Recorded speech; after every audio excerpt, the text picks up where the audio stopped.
평생 우리의 삶 가운데 하나님의 기쁨이요 영광이 되는 삶 될 수 있도록 주님 역사하여 주시옵소서. 오늘도 함께 하실 주님께 감사드리오며 존귀하신 예수님의 이름으로 기도합니다. 아멘. 하나님의 은혜와 평강이 여러분 모두에게 함께 할 수 있기를 축복합니다. 오늘은 레위기 25장 23절부터 38절까지의 말씀 되겠습니다. 조금 긴데요, 우리가 한 절씩 교독하도록 하겠습니다. 23절 말씀 제가 먼저 읽습니다. 토지를 영구히 팔지 말 것은 토지는 다 내 것임이니라. 너희는 거류민이요 동거하는 자로서 나와 함께 있느니라. 너희 기업의 온 땅에서 그 토지 무르기를 허락할지니 만일 내 형제가 가난하여 그의 기업 중에서 얼마를 팔았으면 그에게 가까운 기업 물을 자가 와서 그의 형제가 판 것을 물을 것이요, 만일 그것을 물을 사람이 없고 자기가 부유하게 되어 물을 힘이 있다면 그 판 해를 계수하여 그 남은 값을 산 자에게 주고 자기의 소유지로 돌릴 것이니라. 그러나 자기가 물을 힘이 없으면 그 판 것이 희년에 이르기까지 산 자의 손에 있다가 희년에 이르러 돌아올지니 그것이 곧 그의 기업으로 돌아갈 것이니라. 성벽 있는 성내의 가옥을 팔았으면 판지만 1년 안에는 물을 수 있나니 곧 기한 안에 물으려니와 1년 안에 물으지 못하며 그 성 안의 가옥은 산자의 소유로 확정되어 대대로 영구히 그에게 속하고 희년이라도 돌려보내지 아니할 것이니라. 그러나 성벽이 둘리지 아니한 촌락의 가옥은 나라의 전토와 같이 물러주기도 할 것이요 희년에 돌려보내기도 할 것이니라.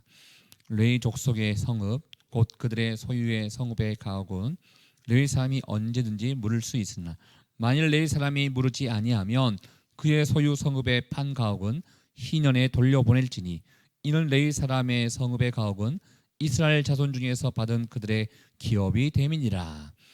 그러나 그들의 성읍 주변에 있는 들판은 그들의 영원한 소유지이니 팔지 못할지니라.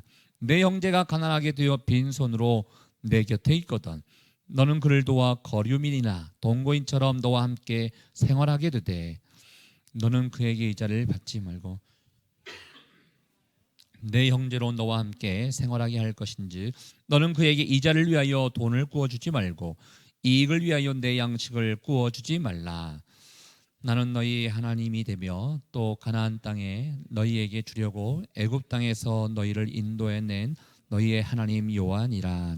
아멘. 이틀 전부터 계속해서 우리 희년에 대해서 말씀을 배우고 있습니다. 여러분, 희년, 그 희년에 담겨져 있는 그 하나님의 마음과 정신은 어떻게 보면 약자들을 위한 것이고 가난한 자들을 위한 것이었습니다.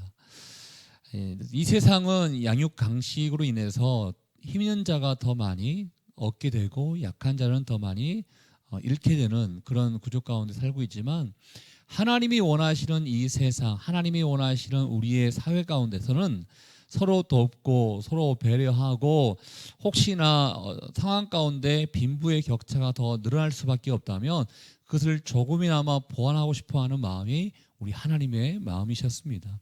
그래서 하나님께서 이 희년을 통해서 이 땅 가운데 내가 원하는 것은 함께 공존하기를 원한다라는 이 마음을 주기를 원하셨다는 것입니다. 그런데 이 희년의 정신에 기본적인 담겨져 있는 신학이 있습니다. 그래서 바로 오늘 처음 나오는 23절 말씀인 거예요. 우리 23절 말씀을 한 번 더 읽어보겠습니다. 시작. 토지를 영구히 팔지 말 것은 토지는 다 내 것임이니라. 너희는 거류민이요 동거하는 자로서 나와 함께 있느니라. 희년을 할 수 있는 이 근거에 대해서 우리에게 이야기해 주고 계시는데요. 먼저 하나님께서 너희 땅을 뭐 돌려줘라 또 팔지 마라 뭐 이런 이야기를 할 수 있는 근거는 이 땅에 대한 주인이 하나님이시기 때문이다라는 것입니다. 이 땅이 우리 것이 아니다는 거예요. 우리의 하나님에 대한 고백 가운데 가장 중요한 것은 하나님은 창조주이십니다라는 거 아니겠습니까? 이 우주 만물을 만드신 이가 하나님이시요 지금 희년을 통해서 우리에게 강조하고 있는 이 땅에 대한 주인도 하나님이시다라는 것을 우리에게 알려주고 있다는 것입니다. 그럼 우리는 어떤 겁니까? 그 땅을 잠시 하나님께서 맡겨 놓으셨다는 거예요. 우리는 청직이라는 거예요. 청직이기 때문에 하나님께서 맡겨 놓으신 것을 잘 관리해야 될 의무와 사명이 있는 것이지, 이거 내 거예요라고 소유권을 주장할 수 있지 않다는 것을 우리에게 말씀해 주고 있다는 것입니다. 저는 이 말씀을 통해서 우리가 수없이 많이 들으셨지 않습니까? 우리는 청직이다. 청직이다. 땅에 대해서도 마찬가지요, 우리의 자녀들에 대한 부모의 입장에서도 마찬가지요, 우리의 삶에서 내게 주어진 모든 것들이 다 청직이다. 이거 생각하며 우리가 살아가야 됩니다. 그래서 제 마음까지 드는 생각은, 나는 청직이야, 나는 청직이야, 내 거 아니야, 내 거 아니야. 늘 할 수 있다면 이 고백을 매 순간순간마다 하면서 살아간다 그러면 하나님께서 원하시는 그 마음을 가지고 제대로 살 수 있지 않겠는가. 그런데 조그만 나의 능력이 발휘되고 나의 실력이 발휘되면서 내가 운이 좋아서 어떤 것을 내가 가졌을 때 이거 내 거라고 생각하다 보니까 더 움켜쥐려고 하고 더 하나님과 반대되는 마음을 가지고 살려고 할 때가 참 많이 있다는 것을 보게 됩니다. 여러분 기억하십시오. 땅의 주인은 하나님이십니다. 우리는 청직이다라는 것을 늘 기억하고 살아갈 수 있어야 된다는 것입니다. 또 하나님께서 이렇게 희년을 또 할 수 있는 그 근거는요, 그러면 우리는 어떤 존재인가? 땅의 주인도 아니지만 하나님께서 우리에게 말씀하시기를 너희는 거류민이다, 너희는 동거하는 자다, 이런 얘기를 하고 계시다는 거예요. 너희가 약속의 땅을 바라보고 걸어가고 있지만 그 가나안 땅도 너희가 너희 것으로 생각하지 말고 잠시 머물렀다가 어느 순간 하나님 품으로 올 걸로 너희가 기억하면서 너희는 나그네라는 것을 생각하며 살았으면 좋겠다라고 말씀해주고 있다는 것입니다. 이게 우리의 정체성입니다. 여러분의 정체성이고 하나님을 믿는 백성들의 정체성입니다. 우리가 가야 할 곳은 하나님 나라인 것입니다. 잠깐 이 땅에 거하면서 나그네와 같은 삶을 살아갈 뿐인 것인데, 우리는 몇십 년을 좀 산다고 하더라도 이 안에서 더 많이 가지려고 하고 얻으려고 하고 이 얻는 소유로 말미암아 안정을 누리려고 하는 그런 마음이 있다 보니까 이 욕심이 생기는 것이죠. 그리고 나만 아는 것을 나만을 위해서 생각하며 살아가고 있다는 것이죠. 하나님께서 너희 자신에 대해서, 너희 정체성에 대해서 분명히 알아야 될 것은 너희는 거류민이다, 나그네다라는 것을 우리에게 말씀해 주고 있다는 것입니다. 여러분 여행 가셨을 때, 특별히 해외여행을 가셨을 때 그 해외여행에 좋은 볼거리가 있다 하더라도, 또 좋은 땅이 있다 하더라도 내가 어떻게 해야 이 땅을 얻을 수 있을까, 이런 고민하지 않습니다. 우리가 살고 있는 이 대한민국에서 수십 년 또 뭐 오랫동안 살다 보니까 어떻게 해야 이곳에서 내가 이걸 누릴 수 있을까 생각하는 것이지, 해외여행지를 갔었을 때는 참 좋구나, 그냥 보고 돌아오는 것으로 끝납니다. 어떻게 내가 저것을 취할 수 있을까, 그런 생각을 하지 않습니다. 우리가 나그네라는 것을 늘 생각하며 살아간다면 마찬가지인 것입니다. 하나님이 주신 거에 대해서 그냥 누리시기만 하면 되는 거예요. 참 좋구나, 감사하면 되는 거예요. 이걸 어떻게 해야 내가 더 많이 취할 수 있을까, 그걸 애쓸 필요가 없다는 것이죠. 하나님이 너희는 거류민이다, 너희는 나그네다, 그렇기 때문에 이 희년에 대해서 너희가 받아들일 수 있다라는 그 근거를 이야기해 주고 있다라는 것입니다. 여러분 희년, 약자들에 대한 하나님의 마음이 담겨 있다라고 말씀을 드렸는데요, 또 많은 희년의 그 내용 가운데 있지만 24절 말씀에 보면요, 이 희년의 그 기본 정신 가운데 어떠한 제도를 하나님께서 말씀해 주시냐면 24절에 보면 너희 기업의 온 땅에서 그 토지 무르기를 허락할지니라, 이런 말씀을 해주셨습니다. 이 무르기라는 것은 갚는다는 것입니다. 갚는 것을 내가 허락해 주겠다라는 거예요. 되찾을 수 있는 방법을 허락해 주겠다라는 거예요. 이게 이제 이스라엘 민족들 가운데 이 무르기라는 뜻이 이제 구속자라는 뜻도 있습니다. 그래서 원어 가운데 고엘이라는 그 말이 여기서 나오는 것입니다. 고엘 제도가 생겨나게 된 것인데, 이 밑에도 나오겠지만 대신해서 땅을 되찾아주는 사람이 있다 그러면 이 무르기를 할 수 있는 제도를 하나님께서 만들어 주셨습니다. 그래서 여러분께서 무르기, 그러니까 쉽게 얘기하면 오늘 땅에 대해서 보고 있는데, 땅을 물을 수 있는 사람이 누구인가? 가까운 친족이 있다 그러면 이 땅을 물을 수 있게 해주겠다라고 하나님께서 말씀하시고요. 또 나중에 보면 너가 갚을 수 있는 능력이 있으면 너가 직접 이거를 물러서 그 땅을 다시 되찾을 수도 있다라고 말씀하고 계십니다. 그러나 땅을 물을 수 있는 능력이 여전히 없다 그러면 희년이 되었을 때는 다시 원상복귀해 주겠다. 이 말씀을 25절부터 28절까지에 알려주고 있습니다. 그렇지만 이 고엘 제도가 땅만을 얘기하는 것이 아니었습니다.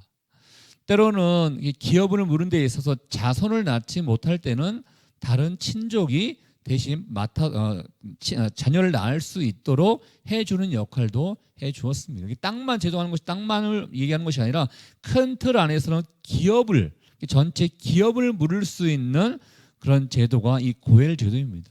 그래서 우리가 알고 있는 이야기 가운데 룻, 나오미, 보아스 이야기가 있지 않습니까?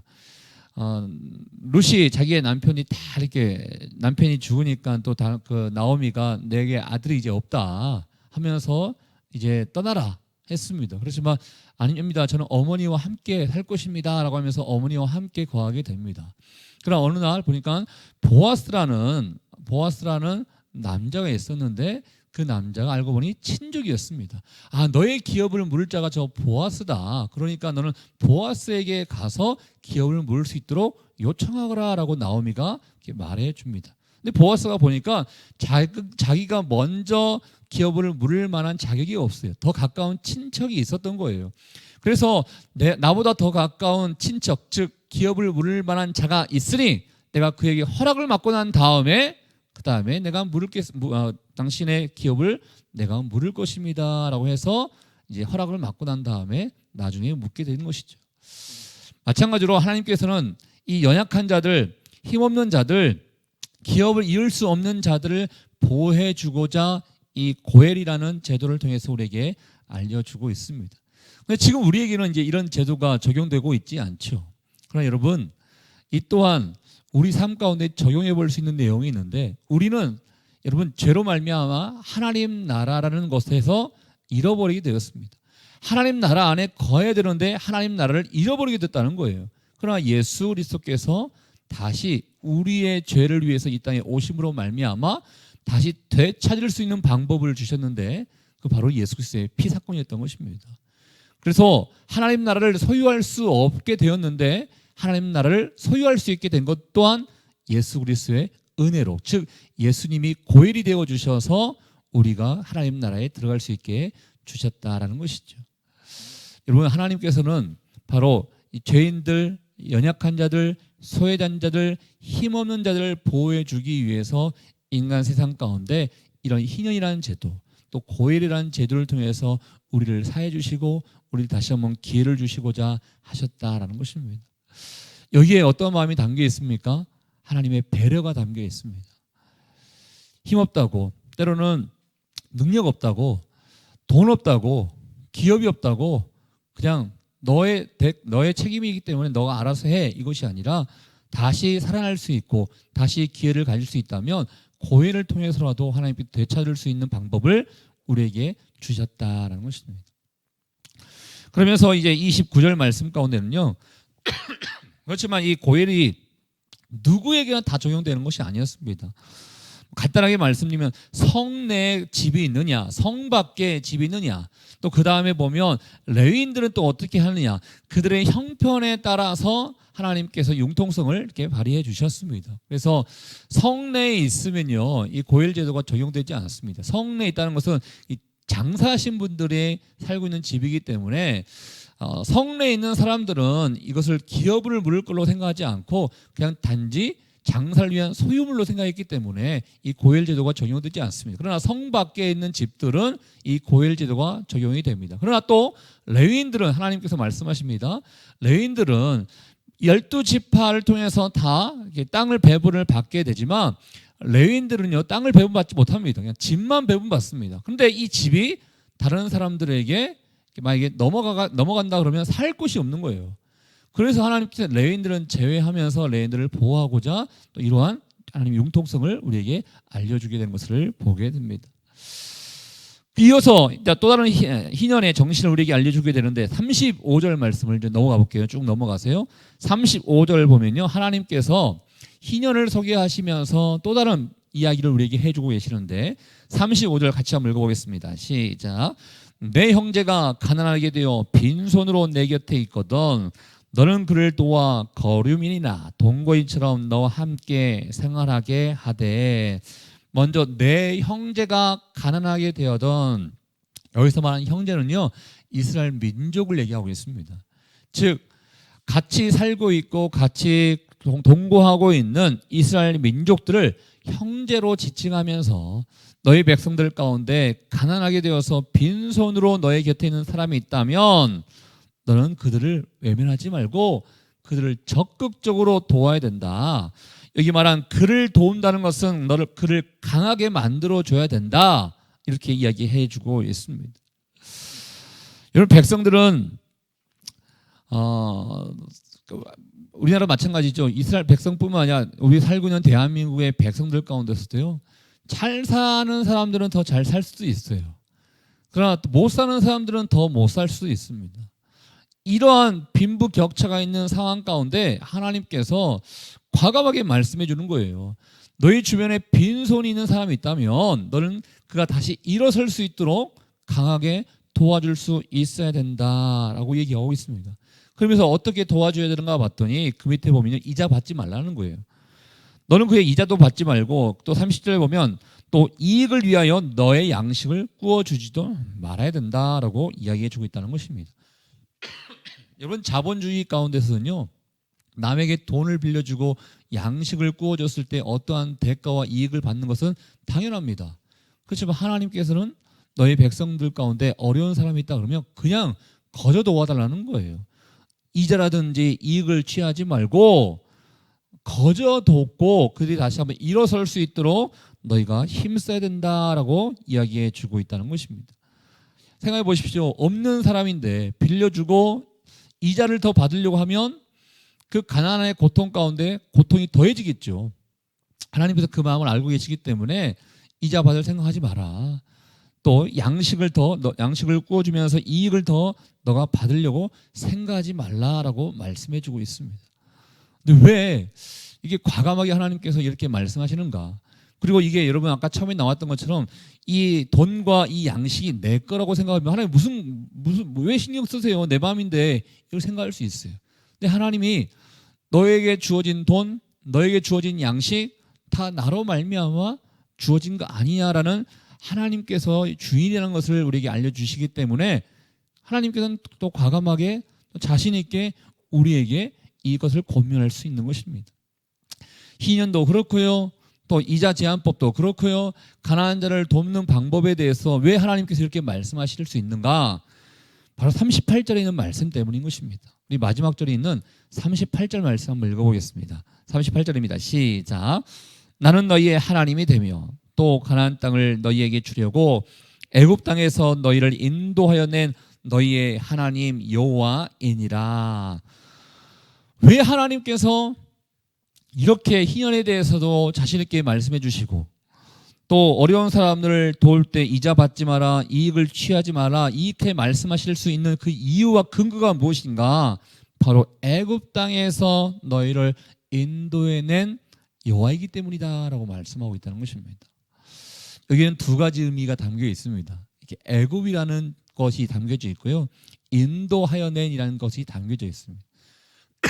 여러분, 이스라엘 백성들이 애굽 땅에서 어떠한 삶을 살았습니까? 그냥 종이었습니다. 노예였습니다. 자유가 없었습니다. 너무나 힘든 과정 가운데 살았습니다. 너희의 삶을 생각해봐라. 너희의 삶이 정말 힘들었고 아파했고 자유가 없고 희망이 보이지 않냐는 암담한 상황 가운데 살지 않았느냐. 너희의 옛날 모습들을 한번 생각해 보거라라고 말씀해 주고 있는 것입니다. 여러분, 하나님께서 우리에게 너희가 많은 사람들에게 자비를 베풀어야 돼, 긍휼을 베풀어야 돼, 많은 이웃들을 도와야 돼 라고 하시면서 우리의 모습도 마찬가지인 거예요. 한번 예전의 모습을 생각해 보라는 것입니다. 우리가 살고 있는 대한민국 한번 생각해 볼까요? 대한민국 지금 잘 살게 되었습니다. 근데 우리의 부모님 세대, 우리의 또 할머니 할아버지 세대에서는요 일제시대를 또 경험했습니다. 6.25를 또 경험했습니다. 전쟁 끝나고 난 이후에 그 가난 가운데 보릿고기도 경험하게 되었습니다. 이러한 고난과 역경을 극복하면서 지금의 대한민국이 있는 것입니다. 물론 어떤 사람들, 특별히 신앙이 없는 사람들은 많은 우리의 또 선배들이 열심히 일했기 때문에 이러한 결과가 있는 거 아니냐라고 할지 모르겠지만, 우리 믿음의 사람들은 하나님께서 대한민국 가운데 복을 주셨기 때문에 지금 이러한 결과가 있게 되는 것입니다. 과거를 생각하면서 너희의 고통도 한번 생각해봐라. 너희가 힘들었을 때 누군가가 너에게 도움을 줬다 그러면 얼마나 좋았겠느냐. 애굽에 있었을 생각해봐라라고 우리에게 말씀해주고 있다는 것입니다. 두 번째 이런 근거는 또 무엇입니까? 바로 인도인, 애굽 땅에서 너희를 인도한 자가 바로 나이지 않느냐. 하나님이 바로 우리를 인도했기 때문이다라는 것입니다. 여러분, 바로 하나님께서 우리를 구원해 주셨습니다. 하나님께서 바로 우리를 살 수 있게 기회를 열어 주셨습니다. 바로 예수 그리스도를 이 땅에 보내주셨기 때문에 우리가 중요하게 생각하고 있는 땅, 돈, 명예, 물질, 이 모든 것보다 더 가치 있고 존귀하고 귀한 것을 우리에게 주셨습니다. 그게 바로 구원이라는 것이죠. 너희가 구원을 얻게 된 그 이유는 바로 내가 예수 그리스도를 너에게 보냈기 때문이 아니냐, 이렇게 말씀하시는 것과 같은 것입니다. 예, 맞습니다. 우리가 이런 결과 가운데 있게 되는 것은 다 하나님의 은혜 때문인 것입니다. 하나님의 은혜를 받은 자이기 때문에 너희가 받은 만큼 다른 사람들에게 그 은혜를 베풀었으면 좋겠다라고 우리에게 말씀해주고 있다는 것입니다. 여러분, 우리가 잘 알고 있는 요한 1서 4장 11절 말씀 가운데 이런 말씀이 있는데요. 우리 같이 한번 읽어볼게요. 한번 시작. 사랑하는 자들아, 하나님이 이같이 우리를 사랑하셨은즉 우리도 서로 사랑하는 것이 마땅하도다. 예, 하나님께서 우리를 사랑해 주셨기 때문에, 우리를 또 긍휼히 여겨 주셨기 때문에, 자비를 베풀어 주셨기 때문에 우리 또한 더 많은 사람들을 섬기고 자비와 긍휼을 베푸는 게 마땅하다는 것입니다. 대한민국의 어려운 현실을 바라보면서요, 사실은 대한민국이 이렇게 발전한 과정 가운데 또 대표적으로 이야기하는 사람들 가운데 독일의 광부, 독일의 간호사들 이런 얘기도 합니다. 여러분, 대한민국, 특별히 우리가 살고 있는 이 땅 가운데 우리가 적용해 볼 수 있는 것은 그 어려운 시절을 우리 민족이 겪었기 때문에 지금 그 어려움 가운데 이 땅 가운데 와서 힘들게 살고 있는 외국인 근로자들도 있습니다. 이 외국인 근로자들에 대해서도 우리가 한번 긍휼의 마음과 자비의 마음과 선을 베풀어야 되는 그 마음대로 품어야 되는 것입니다. 또 우리 주변에는 많은 이웃들이 있습니다. 하나님께서 원하시는 너희가 그들을 좀 배려하며 살았으면 좋겠다라고 우리에게 말씀해 주시면서 보여줄 그 대상들이 있을 것입니다. 하나님께서 우리를 배려해 주셨기 때문에 우리 또한 그들을 배려해야 된다라는 것입니다. 여러분, 오늘 말씀을 통해서요, 우리에게 몇 가지를 말씀해 주고 계시는데, 이 땅의 주인은 하나님이다. 너희는 나그네다. 너희는 은혜 받은 자다. 라고 우리에게 말씀해 주고 있어요. 이것을 우리가 받아들인다면 오늘 하루의 삶 가운데 우리는 어떻게 살아가야 되겠습니까? 하나님이 맡겨놓은 것을 정말 최선을 다해서 내가 잘 감당하겠습니다. 하나님이 원하시는 대로 내가 자비를 베푸고 사랑을 베풀며 은혜 입은 자로서 마땅히 살아가겠습니다. 이 고백을 드려야 하지 않겠습니까? 오늘 하나님께서 관심 가져야 되는 곳에 한번 관심을 가져보십시오. 혹시 주변에 어려운 사람들이 있다 그러면 그 어려운 사람을 생각하며 도울 수 있는 길이 무엇인가를 또 고민해 볼 수 있는 그런 시간도 되면 좋을 것 같다라는 생각을 해보게 됩니다. 오늘 하루의 삶 가운데 또 은혜 안에 사십시오. 은혜 받아야지만이, 또 은혜가 내가 임했다라고 고백해야지만이 그 은혜를 갚으며 살아갈 수 있는 것입니다. 오늘 하루도 최선을 다하여 은혜 입은 자로서 승리할 수 있는 저와 여러분 될 수 있기를 주님의 이름으로 축복합니다. 우리 같이 한번 기도하도록 하겠습니다. 이 시간에 기도할 때 하나님, 우리에게 주어진 모든 것의 주인은 하나님이심을 우리가 고백합니다.